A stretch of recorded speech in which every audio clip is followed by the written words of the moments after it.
Friends, இன்னைக்கு பாசி பருப்பில் ஒரு தோசை செய்யலாம். அதுக்கு நீங்கள் எந்த கப்பில் வேணாலும் நீங்கள் எடுத்துக்கலாம். இப்போ நான் இந்த கப்பில் ஒரு கப்பு போடுறேன். இதை நல்லா கழுவிக்கலாம். நல்லா கழுவியாச்சு. இப்போ இதை நல்லா தண்ணி ஊற்றி இதை நம்ம 1 மணி நேரம் ஊற வைக்கலாம்.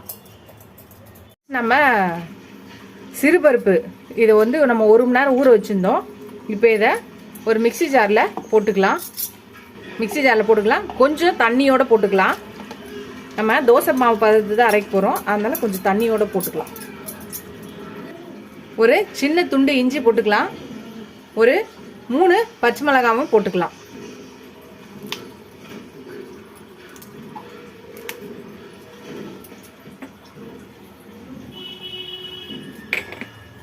இதுக்கு தேவையான அளவு உப்பு போட்டுக்கலாம். இப்போ இதை நல்லா நைஸாக அரைச்சி எடுத்துகிட்டு வந்துடலாம். கொஞ்சம் இதில் பெருங்காயமும் போட்டுக்கலாம். நீங்கள் இதை மாவு அரைச்ச பிறக்க போடலாம். அரைக்கும் முன்னாடியே இதை மாதிரியே போட்டுக்கலாம். இப்போ இதை அரைச்சி எடுத்துகிட்டு வந்துடலாம். நல்லா அரைச்சி எடுத்துகிட்டு வந்தாச்சு மைய. இப்போ இதை ஒரு பவுலில் ஊற்றிடலாம். இதை நீங்கள் விருப்பப்பட்டீங்கன்னா கிரைண்டரில் கூட அரைச்சிக்கலாம். நம்ம கொஞ்சமாக போட்டிருக்கனால மிக்சியில் அரைச்சாலும் பிரச்சனை இல்லை. இப்போ இதில் ஒரு கை கொத்தமல்லி போட்டுக்கலாம். கொஞ்சம் கருவேப்பிலையும் பொடியாக நறுக்கியிருக்கேன், அதையும் போட்டுக்கலாம். இதுக்கு ஒரு தாளிப்பு கொடுத்துடலாம். தாளிப்பு இல்லாமையே நம்ம இதை செய்யலாம். தாளிக்கும் போது இன்னும் கொஞ்சம் டேஸ்ட் வரும். நீங்கள் தாளிக்காமல் அப்படியே செய்யணுன்னால வெங்காயத்தை அப்படியே போட்டு இதை கலக்கி தோசை விடலாம். இந்த தோசையை நம்ம ஊற வைக்கணும்னு அவசியம் இல்லை. அப்படியே நம்ம அரைச்ச உடனேயே இதை நம்ம ஊற்றிடலாம். ரொம்ப ஹெல்த்தியான இது பருப்பு தோசை. இதை இப்போ தாளிச்சிடலாம். ஒரு சின்ன கடாய் எடுத்துக்கலாம். அதில் 1 ஸ்பூன் எண்ணெய் ஊற்றிக்கலாம். இப்போ 1 ஸ்பூன் கடுகு போட்டுக்கலாம். கடுகு வெடிச்சிச்சு. 1 ஸ்பூன் சீரகம் போட்டுக்கலாம். பொடியாக நறுக்குன்னு வெங்காயம் 2 இருக்குது, போட்டுக்கலாம். சின்னதாக இருந்தால் 2, பெருசாக இருந்தால் 1 போதும். கொஞ்சோண்டு கருவேப்பிலை போட்டுக்கலாம். இதை நல்லா கொஞ்சம் லைட்டாக வதங்கினா போதும். ரொம்ப வதங்க வேண்டிய அவசியம் இல்லை.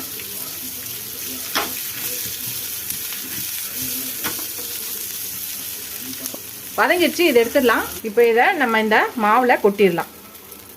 இப்போ இதை நல்லா நம்ம கலக்கிடலாம்.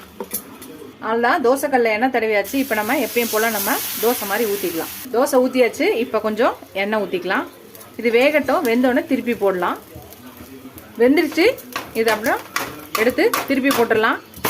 அவ்வளோதான், பாருங்கள், ரொம்ப சூப்பராக இருக்குது. இந்த பக்கம் வந்துச்சுன்னா நம்ம எடுத்துக்கலாம். விருப்பப்பட்டிங்கன்னா நீங்கள் இந்த பக்கமும் எண்ணெய் ஊற்றலாம். எண்ணெய் ஊற்றலனாலும் பிரச்சனை இல்லை. ரொம்ப ஹெல்த்தியான தோசை, பாசிப்பருப்பு தோசை. நீங்களும் அந்த ரெசிபியை ட்ரை பண்ணுங்கள். அவ்வளோதான், வெந்துருச்சு. நம்ம இதை எடுத்துடலாம். இதே மாதிரி நம்ம எல்லாத்தையும் நம்ம செய்ய வேண்டியதுதான். நம்மளோட பாசிப்பருப்பு தோசை ரெடி ஆயிடுச்சு பாருங்கள்.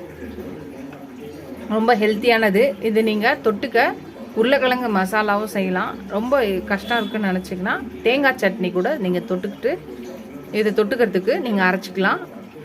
இது சுடும்போது சாஃப்டாக இருக்கும். 6 நாளும் ரொம்ப சாஃப்டாக இருக்கும் தோசை.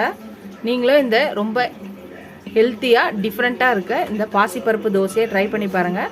ட்ரை பண்ணி பார்த்துட்டு எப்படி இருக்குன்னு சொல்லுங்கள். ஃபஸ்ட் டைம் என் சேனலில் பார்க்குறவங்க சப்ஸ்கிரைப் பண்ணிட்டு பாருங்கள். ஃபுல் வீடியோ பாருங்கள். உங்கள் ஃப்ரெண்ட்ஸ்க்கு இந்த சேனலை ஷேர் பண்ணி சப்ஸ்கிரைப் பண்ண சொல்லுங்கள். Keep supporting my channel, keep வாட்சிங் மை ஃபுல் வீடியோஸ். நீங்கள் எவ்வளோக்கு சப்ஸ்கிரைப் பண்ணுறீங்களோ அவ்வளோக்கு என்கரேஜிங்காக இருக்கும், சப்போர்ட்டிங்காக இருக்கும்.